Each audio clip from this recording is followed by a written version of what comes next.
सरकारी वकील काय म्हणालेत? आरोपी प्रतीक घुलेने हत्येवेळी वाल्मिक कराडला कॉल केले होते. संतोष देशमुखांच्या हत्येदिवशी आरोपींचे 25 ते 30 लोकांना फोन कॉल्स झाल्याचं देखील सरकारी वकिलांनी म्हटलंय. कॉलवर नेमकं संभाषण काय झालं याचा तपास सुरू आहे. संभाषणाची वेळ आणि अपहरणाची वेळ मिळती जुळती असल्याचं देखील म्हणण्यात आलंय. तिन्ही आरोपींचं देशमुखांच्या हत्येच्या दिवशी संभाषण झालंय. 9 डिसेंबरला तिन्ही आरोपींमध्ये 10 मिनिटं संभाषण झालं. कराडने हत्येच्या दिवशी संतोष देशमुखांना धमकी दिली. कराडच्या जुन्या गुन्ह्यांची माहिती कोर्टात सादर करण्यात आली. देशमुखांच्या गाडीमध्ये अपहरणकर्त्यांची गाडी असल्याचे सीसीटीव्ही फुटेज आहे.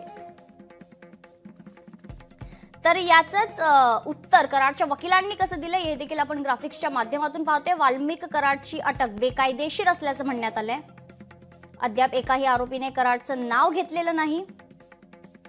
हत्येसंदर्भात वाल्मिक कराड विरोधात यंत्रणेकडे पुरावे नाहीत. पुरावे नसल्याने कराडवर हत्येचा गुन्हा दाखल होऊ शकत नाही. खंडणीच्या गुन्ह्याचा संबंध लावण्यात येतोय. तर नियमाप्रमाणे कराडवर 302 लावू शकत नाही. मीडिया ट्रायलवर खटला कसा चालू शकतो असा सवाल देखील कराडच्या वकिलांनी केलाय. कराडला केस कोर्टात नेताना पोलिसांच्या ताफ्यात 4 अनोळखी गाड्या होत्या. विदेशातील मालमत्ता बाबतची चौकशी सुरू असल्याचे एसआयटीने म्हटलंय.